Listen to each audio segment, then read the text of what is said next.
Hello everyone, this is professor MH और आज के इस वीडियो में we will discuss lecture number 8 MCom part 2 semester 2 as per NEP 2020 corporate financial accounting module 1, जिसके अंदर हम लोग यूनिट 1 देख रहे हैं इंडियन अकाउंटिंग स्टैंडर्ड, जिसको इंडियन एएस भी बोलते हैं।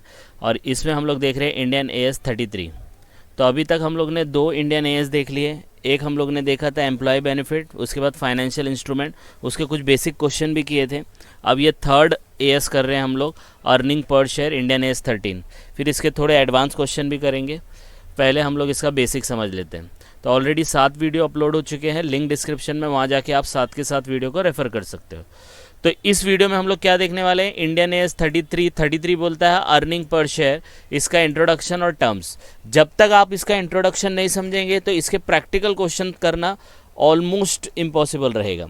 तो सबसे पहले हम लोग समझ लेते हैं कि अर्निंग पर शेयर क्या होता है और इसके इंपॉर्टेंट टर्म्स क्या है। तो सबसे पहला, नाम से ही पता चल रहा है, अर्निंग पर शेयर, हर शेयर के पीछे आप कितना अर्न कर रहे हो। तो जब कभी भी आप कंपनी के शेयर खरीदोगे तो आप कितना अर्न करोगे, तो कंपनी वाला आपको बताएगा कि अर्निंग पर शेयर कितना है। तो अर्निंग पर शेयर, जो भी शेयर आपने खरीदा उसके पीछे की अर्निंग, तो is an important measure of performance of the company. जिससे पता चलता है कंपनी की परफॉर्मेंस, उससे हम लोग मेजर कर पाते हैं कंपनी की क्या परफॉर्मेंस है। जैसे 10 रुपये का मैंने एक शेयर खरीदा, ठीक है, फिर कंपनी वाले ने कैलकुलेट करके बताया कि अपना जो पर शेयर की अर्निंग है वो 2 रुपये है, तो आपने 10 रुपये दे के 2 रुपये कमा लिया, राइट। तो अर्निंग पर शेयर का मतलब वो होता है। तो अर्निंग पर शेयर कंपनी की परफॉर्मेंस को मेजर करता है। दूसरा इंपॉर्टेंट क्या है, इसका जो मेन पर्पज़ है, is to indicate how entity has been using the resources provided by the ordinary share holder and to assess the country net earning. Earning per share से आप क्या फाइंड आउट करते हो कि एंटिटी कितनी effective है resources को use करने में। मतलब कैसा, एग्जाम्पल के तौर पे आपने 10 रुपये का शेयर खरीदा, तो 10 रुपया का शेयर जब आपने खरीदा तो 10 रुपये कंपनी के पास चला गया, तो कंपनी के पास 10 रुपये आ गए। अब वो 10 रुपये को कंपनी ने कैसे यूज़ किया वो ईपीएस के थ्रू पता चलेगा। क्यों? क्योंकि वो 10 रुपया कंपनी वाला क्या करेगा, उससे बिजनेस को करेगा। अब बिजनेस में प्रॉफिट हुआ तो वो प्रॉफिट शेयर होल्डर में डिस्ट्रीब्यूट करेगा, तो उसी से तो अर्निंग पता चलेगा ना। तो जितना पैसे के आप शेयर खरीदोगे वो पैसे से कंपनी अपने बिजनेस को करती है और फिर प्रॉफिट अर्न करती है। तो यही दिखाया है कि अर्निंग पर शेयर से ये पता चलता है कि जो कंपनी होती है वो कितनी इफेक्टिव होती है रिसोर्सर को यूज़ करने में। जो ऑर्डिनरी शेयर होल्डर ने दिया है, तो 10 रुपया दिया है, हर एक शेयर होल्डर 10 रुपये देता है, ऐसे करोड़ों शेयर होल्डर रहते हैं तो करोड़ों रुपये मिलते हैं।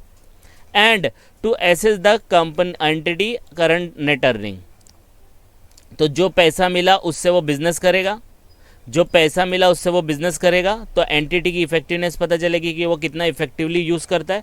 और वो कैसे पता चलेगा, उसकी अर्निंग को एसेस करने के बाद। तो करंट नेट अर्निंग देखने का, तो पैसा लगाएगा, हम लोग ने पैसा दे के शेयर खरीदा तो कंपनी वो पैसे से बिज़नेस करेगी, उससे जो भी प्रॉफिट होगा उससे हम लोग चेक कर सकते हैं कि कंपनी ने पैसा कमाया कि नहीं कमाया। आ रही बात समझ में? तो ये कुछ बेसिक इंट्रोडक्शन है अर्निंग पर शेयर का। अब इसके अंदर क्या है, अर्निंग पर शेयर जो निकालते हैं इससे फैसिलिटेट होता है कंपैरिजन बिटवीन क्या, तो कंपैरिजन आप कर सकते हो। कैसे कंपैरिजन कर सकते हो, एक कंपनी लो और उसका 2 साल का अर्निंग देखो, ईपीएस देखो। ये साल में अर्निंग 10 था, ये साल में 12 था, तो 2 रुपये बढ़ा। एक साल में 12 था, दूसरे साल में 10 हुआ तो घटा। तो आप एक कंपनी के डिफरेंट पीरियड का कंपैरिजन कर सकते हो ईपीएस के थ्रू, या डिफरेंट कंपनी का सेम पीरियड के साथ कर सकते हो। तो इसलिए बोला है different entity of the same period reporting period. तो डिफरेंट एंटिटी मतलब एक्स कंपनी है, वाई कंपनी है, तो एक्स का ईपीएस है 10, वाई का ईपीएस है 12, तो कंपैरिजन कर सकते हैं, है ना। फॉर द ईयर एंडिंग समझो 2025 का आपको करना है, तो 2025 में 2 कंपनी है, तो डिफरेंट एंटिटी, पीरियड सेम है 2025, तो सेम रिपोर्टिंग पीरियड होता है। लेकिन ये उल्टा भी कर सकते हो आप, different reporting period of the same entity है एक्स कंपनी, लेकिन वो Q1 का देखती है, Q2 का ईपीएस देखती है, Q3 का ईपीएस देखती है और Q4 का ईपीएस देख सकती है। तो ईपीएस आप क्या करते हो, दूसरे कंपनी के साथ भी कंपैरिजन कर सकते हो या अपने आप से भी कंपैरिजन कर सकते हो बेस्ड ऑन डिफरेंट पीरियड। आ रही बात समझ में? तो ये आपका ईपीएस का बेसिक पार्ट था। अब इसके बाद हम लोग चलते कुछ इंपॉर्टेंट पार्ट, जैसे कि एक वर्ड आएगा ऑर्डिनरी शेयर। ऑर्डिनरी शेयर आएगा तो आपको घबराना नहीं है, ऑर्डिनरी शेयर का मतलब इक्विटी शेयर होता है, ठीक है। ये थोड़ा इंग्लिश में इसका पूरा रेफरेंस लिया गया है आईसीआई के वेबसाइट से। तो यहाँ पे जो दिया है इसका मतलब है ऑर्डिनरी शेयर आया कभी भी वर्ड तो समझ जाना वो इक्विटी शेयर्स है, ठीक है, यही दिया है। Are the equity instrument that is subordinate to all other class of equity instrument, participate in the profit for the period only after they other type of shares and preference shares have been participated. English में दिया है, हिंदी में अगर मैं बोलूँ, ordinary share equity shares होता है और इक्विटी शेयर्स को जो भी प्रॉफिट होता है वो प्रेफरेंस डिविडेंड पे करने के बाद मिलता है। तो ये मैंने हिंदी में समझा दिया, समझ में आया? तो in short ordinary share is nothing but preference shares. फिर देखो पोटेंशियल, ये सबसे इंपॉर्टेंट है। पोटेंशियल ऑर्डिनरी शेयर मतलब है इक्विटी शेयर लेकिन पोटेंशियल। पोटेंशियल किसको बोलते हैं? एकदम सिंपल इंग्लिश में, तुम में कितनी ताकत है, पोटेंशियल है क्या ये काम करने का। तो कुछ शेयर्स में पोटेंशियल है क्या, तो वो कौन से शेयर होते हैं? तो जो शेयर्स यहाँ पे दिया है, जो shares is a financial instrument other कौन that entitle is holder for एक ऑर्डिनरी शेयर। मतलब देखो फाइनेंशियल लायबिलिटी ए दिया है, equity instrument including preference share they are convertible into ordinary shares. तो हो सकता है आप प्रेफरेंस शेयर होल्डर हो लेकिन आपको चांस दिया, आपको ऑप्शन दिया कि आप कन्वर्ट हो जाए इक्विटी शेयर में, तो आपकी पोटेंशियल है, तो आपको क्यों दे रहे? क्योंकि आपके अंदर कुछ काबिलियत होगी इसलिए। तो पोटेंशियल का मतलब होता है जो चीज़ कन्वर्ट होने वाली है इक्विटी शेयर्स में। दूसरा देखो ऑप्शन एंड वारंट, आपने नाम सुना होगा, ऑप्शन रहते हैं, राइट। तो ऑप्शन एंड वारंट भी पोटेंशियल ऑर्डिनरी शेयर्स में कन्वर्ट हो जाते हैं, मतलब शेयर्स में उसको कन्वर्ट कर देते हैं, इसलिए उसको पोटेंशियल बोलते हैं। तो in short potential ordinary shares का मतलब क्या? वो इक्विटी शेयर नहीं होते लेकिन उनमें ये पोटेंशियल होती है कि वो इक्विटी शेयर में कन्वर्ट हो जाए या उनसे इक्विटी शेयर्स आपको मिले, that is called potential ordinary share. फिर देखो share that will be issued on satisfaction of condition resulting from contractual agreement such as purchase of business और अदर एसेट। एग्जाम्पल के तौर पे XYZ कंपनी ने R limited को खरीद लिया, तो आर लिमिटेड को खरीद लिया। अब आर लिमिटेड को खरीदेगा तो XYZ कुछ पे करेगा ना, तो बोलता मैं कैश नहीं पे करूंगा, मैं शेयर्स पे करूंगा। तो एक्स वाले के पेमेंट करने की जगह वो शेयर्स देगा। तो कंडीशन क्या है कि एग्रीमेंट बना कि मैं आपको खरीदूंगा लेकिन उसमें मैं आपको पैसा नहीं दूंगा, कैश शेयर्स दूंगा। तो वो जो शेयर्स होता है वो शेयर्स को पोटेंशियल ऑर्डिनरी शेयर्स बोलते हैं, ठीक है। तो in short potential ordinary shares मतलब इक्विटी शेयर्स होता है लेकिन वो पहले इक्विटी शेयर्स के फॉर्म में नहीं रहते, लेकिन आपको ऐसा कुछ कंडीशन सेटिस्फाई हो जाता है कि आपको इक्विटी शेयर मिल जाते हैं, उसको बोलते हैं पोटेंशियल ऑर्डिनरी शेयर्स, ठीक है। देखो इसका पूरा डेफिनेशन, ये तो एग्जाम्पल नहीं भी समझा तो इसका डेफिनेशन पढ़ लो, इतना आपको समझ में आएगा। ये एक फाइनेंशियल इंस्ट्रूमेंट होता है, कॉन्ट्रैक्ट होता है जो एंटाइटल करता है its holder to ordinary shares. तो ये क्या है? ये पोटेंशियल ऑर्डिनरी शेयर इंस्ट्रूमेंट है जो एंटाइटल करता है, आपको अधिकार देता है कि आप इक्विटी शेयर ले सकते हो। आ रही बात समझ? That is called the potential ordinary share. ये सब आपका यूज होगा जब आप प्रैक्टिकल करेंगे तो, ठीक है।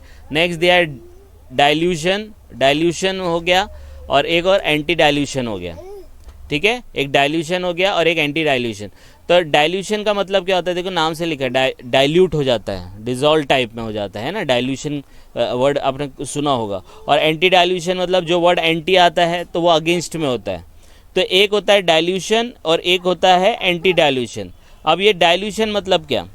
तो डाइल्यूशन का मतलब होता है कि वो एक तरीके से मतलब किसी चीज़ में मिक्स हो जाना, ठीक है।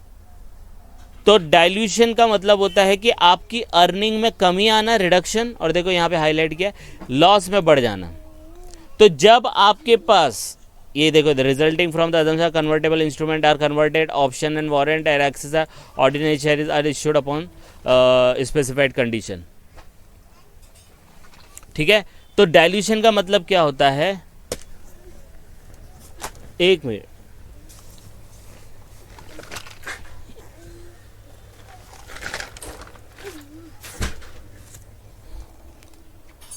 तो डाइल्यूशन आपको कैसे समझना है कि अगर ये जो पोटेंशियल ऑर्डिनरी शेयर्स है, आपके पास पहले से कंपनी में ऑर्डिनरी शेयर्स होंगे, लेकिन कुछ पोटेंशियल भी रखते होंगे कि ये भी ऑर्डिनरी शेयर्स में मिल जाएंगे। तो मतलब जैसे आपके पास 100 शेयर्स है इक्विटी शेयर्स, लेकिन आपके पास कुछ पोटेंशियल हैं, जैसे प्रेफरेंस शेयर्स है जो कन्वर्ट होने वाले हैं, कुछ ऑप्शन एंड वारंट है, कुछ आप परचेज करने वाले बिजनेस जिससे और शेयर्स दोगे। तो समझो और शेयर्स आए, समझो 20 और शेयर्स आए, तो कितना हो गया, 120 हो गया ना। तो पहले 100 शेयर्स थे और ये जो 20 शेयर्स आपको ये कंडीशन की वजह से हुआ, इसको बोलते हैं पोटेंशियल ऑर्डिनरी शेयर्स। अब इनकी वजह से, पोटेंशियल ऑर्डिनरी शेयर्स की वजह से अगर आपका अर्निंग रिड्यूस हो जाता है और लॉस में बढ़त हो जाती है, उसको डाइल्यूशन बोलते हैं। लेकिन अगर यही उल्टा होता है, पोटेंशियल ऑर्डिनरी तो पहले से है, ये और आया और इसकी वजह से अगर आपकी अर्निंग में बढ़त हो जाती है, अर्निंग बढ़ जाती है और लॉस में कमी आ जाती है, तो उसको एंटी डाइल्यूशन बोलते हैं। इसको समझाने के लिए मैं ऐसे बताता हूँ, जैसे एग्जांपल के तौर पे आपको अभी एक अनऑफिशियल तरीके से आपको प्रॉफिट हो रहा है 100 रुपये का, और आप लोग कितने जन हैं, 2 जन हैं, ठीक है, आप लोग बिजनेस करते हैं, 2 जन का प्रॉफिट है। तो ये 2 जन का है, तो एक को कितना मिलेगा, 50 मिलेगा कि नहीं मिलेगा, 50 रुपया मिलेगा। लेकिन एक तीसरा पार्टनर भी आ जाता है, तो अब तीसरा पार्टनर आएगा, तो आपका अगर प्रॉफिट 100 रुपया हुआ, आपका प्रॉफिट अगर 100 रुपया हुआ तो 3 में डिवाइड हो जाएगा, तो 33 मिलेगा। तो रिडक्शन हो गया अर्निंग में, तो इसको बोलेंगे डाइल्यूशन। आ रही बात समझ में। लेकिन 3 जन आ गए और आपका प्रॉफिट अभी भी 100 रुपया नहीं, अब ये 200 रुपया हो गया। अब जैसे ही ये 200 रुपया हुआ तो आपको 33 नहीं मिलेगा, 66 मिलेगा। तो पहले 50 मिलता था, अब 66 मिलने लगा, तो बढ़ गया ना अर्निंग। तो ये एंटी डाइल्यूशन है। मतलब अंदर कन्वर्ट होने के बाद भी अगर आपको प्रॉफिट देखने को मिले और लॉस कम हो जाए, उसको एंटी डाइल्यूशन बोलते हैं, ठीक है। तो अगर आपकी अर्निंग कम हो जाए, लॉस बढ़ जाए तो डाइल्यूशन, और अर्निंग बढ़ जाए और लॉस कम हो जाए तो उसको एंटी डाइल्यूशन बोलते हैं। तो ये आएगा जब हम लोग देखेंगे क्वेश्चन में। फिर देखो एक कंटिंजेंट शेयर एग्रीमेंट होता है, एग्रीमेंट है, नाम से बता कंटिंजेंट। कंटिंजेंट मतलब हो भी सकता है, नहीं भी हो सकता है, ठीक है, कंटिंजेंट उसको बोलते हैं। तो शेयर एग्रीमेंट, एग्रीमेंट बनाने का शेयर्स का जो कंटिंजेंट है, कंटिंजेंट मतलब कुछ कंडीशन सेटिस्फाई हुआ तो होगा, नहीं तो नहीं होगा। तो ये एग्रीमेंट है जिसमें हम लोग बोल रहे हैं हम लोग शेयर इश्यू करेंगे, लेकिन वो डिपेंड करेगा सेटिस्फेक्शन ऑफ स्पेसिफाइड कंडीशन। जैसे share option given to employ under ESOP, तो हम लोग एम्प्लॉय को, कोई कंपनी है, कंपनी बोलती है हम एम्प्लॉय को बोनस नहीं देंगे, ईसॉप देंगे। ईसॉप का मतलब होता है शेयर्स एट डिस्काउंटेड रेट। तो 10 रुपये का शेयर हम 5 रुपये में देंगे, लेकिन एम्प्लॉय को 5 साल काम करना होगा। तो कंडीशन है एम्प्लॉय होना चाहिए, कंडीशन है 5 साल होना चाहिए, तभी आपको मिलेगा। तो कंटिंजेंट शेयर एग्रीमेंट है। तो वो एग्रीमेंट जो कुछ कंडीशन सेटिस्फाई होगा तभी मिलता है, उसको बोलते हैं कंटिंजेंट शेयर एग्रीमेंट। और दूसरा इसी का है कंटिंजेंटली इशुएबल ऑर्डिनरी शेयर। कंटिंजेंटली देखो सेम है, ये एग्रीमेंट बोला है और ये कुछ सिचुएशन में इशू किया जाता है कि कोई कंडीशन सेटिस्फाई होगा तब। तो ये बोलता है इशुएबल फॉर लिटिल और नो कैश और other consideration upon the satisfaction of specified condition और कंटिंजेंट इन ए कंटिंजेंट शेयर एग्रीमेंट, मतलब इसी से रिलेटेड है। जैसे यहाँ पे एग्जांपल दिया है, ABC limited acquire XYZ। ABC ने XYZ को खरीदा in exchange of ABC limited shares, और एबीसी लिमिटेड उसको क्या देगा, अपने शेयर्स देगा। तो अगर shares fall bye more than 25% with in 6 month, अगर 6 महीने में एबीसी का शेयर 25% से नीचे आ गया, तो ABC limited will issue more share for free में शेयर्स देगा XYZ कंपनी को फॉर ए कॉम्पनसेशन। इसको बोलते हैं कंटिंजेंटली इशुएबल ऑर्डिनरी शेयर्स, ठीक है। जो कंटिंजेंट है, इशू करेंगे इक्विटी शेयर, लेकिन कंटिंजेंट है। कंटिंजेंट जब वर्ड आएगा ना तो समझ जाना कुछ कंडीशन है, हो भी सकती है, नहीं भी हो सकती है। अगर शेयर 25% से कम गिरा, 25% या उससे ज़्यादा गिरा, तभी शेयर्स मिलेगा फ्री में, नहीं गिरा तो नहीं मिलेगा। तो कंटिंजेंट इशुएबल ऑर्डिनरी शेयर्स हैं। तो ये कुछ पॉइंट है, ये पॉइंट जब तक आप दिमाग में नहीं रखोगे आपको पूरा EPS नहीं समझ में आएगा। अब हम लोग सेकेंड पार्ट पे जाएंगे, वो हम लोग नेक्स्ट वीडियो में देखेंगे, जिसमें हम लोग इसका फॉर्मूला एक्सप्लेन करेंगे और प्रैक्टिकल स्टार्ट करेंगे। तो by the time just go through it, कुछ डाउट आएगा तो please comment and please like and subscribe for more videos. Thank you.